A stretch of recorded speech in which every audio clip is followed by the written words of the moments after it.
Avorter aujourd'hui est devenu une norme.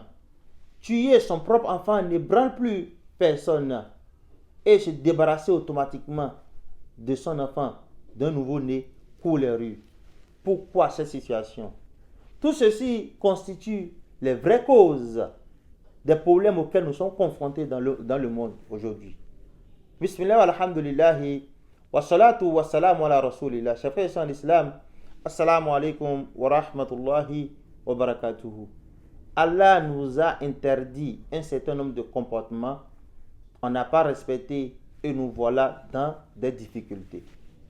Qu'il vous souvienne que nous avons énuméré un certain nombre de causes qui sont à la base des crises, des tensions que nous observons un peu partout dans le monde. Et au nombre de ces causes, nous avons le fait de tuer son enfant à cause de la pauvreté, pas peur de la misère ou de la pauvreté. Subhanallah. Allah subhanahu wa ta'ala nous a dit dans le Coran, Surat An'am, verset 151, Qul ta'ala wa atlu ma harrama rabbukum alaykum alla tushriku bihi shay'a wa bil walidayni ihsana wa la taqtulu awladakum min imlaq nahnu narzuqukum wa iyyahum. Allah nous interdit de tuer nos enfants par peur de pauvreté, car c'est Allah qui nourrit et les parents et les enfants. Voilà qu'aujourd'hui, à cause de l'argent, des parents sont prêts à sacrifier leurs enfants aux fétiches pour devenir riches. Mais c'est faux. La richesse est prédestinée. Tu peux sacrifier tous les enfants de ce monde. Si Allah n'a pas prédestiné que tu sois riche, tu ne deviendras pas riche. La richesse, la richesse, c'est dans les mains d'Allah. La richesse, c'est dans les mains d'Allah. Allah accorde la richesse à qui il veut.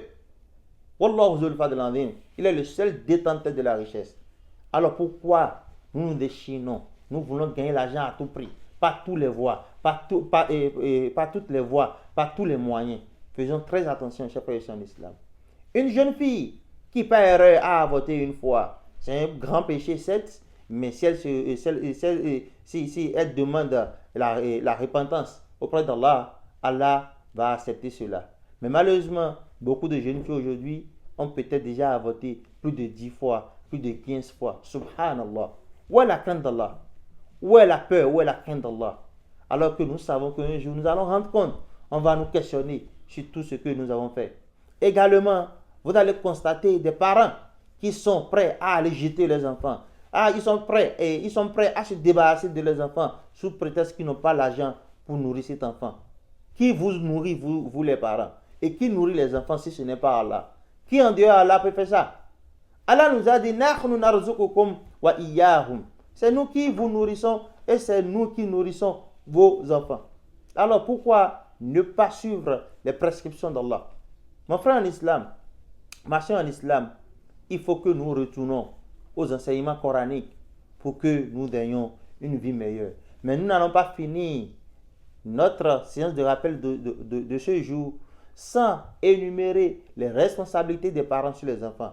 Parce que si les parents respectaient leurs responsabilités, ils ne vont pas aller à l'encontre, d'accord, de la loi d'Allah, de la loi divine. C'est parce qu'on ne veut pas respecter nos responsabilités, on ne veut pas honorer nos engagements vis-à-vis de nos enfants que nous sommes prêts à tout pour se débarrasser des enfants.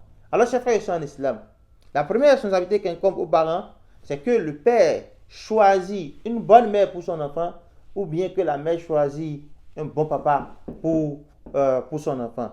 La deuxième responsabilité, c'est que lorsque Allah accorde un enfant à une famille, que cette famille choisisse un bon nom à ce nouveau-né. Le projet Easy Ramadan sollicite votre accompagnement afin de réaliser l'objectif de cette année qui est de nourrir 2000 familles démunies. Nous sommes actuellement en rupture de stock de riz, de gari et de maïs. Nous invitons toute bonne volonté à nous rejoindre afin de réaliser ce projet. Merci. La troisième responsabilité, c'est le fait de sacrifier un mouton si c'est une fille ou deux si c'est un garçon au nouveau-né. La quatrième, qui est d'ailleurs très importante, c'est l'éducation. Les parents ont l'obligation de bien éduquer leurs enfants. Que ce soit du point de vue de la religion ou bien du point de vue des enseignements de la vie, de la société. La cinquième, les parents ont l'obligation de subvenir aux besoins de leurs enfants. Et c'est cette responsabilité que la majorité des parents fuient et sont en train d'aller à l'encontre des prescriptions d'Allah. La sixième responsabilité, c'est que les parents doivent être équitables entre les enfants.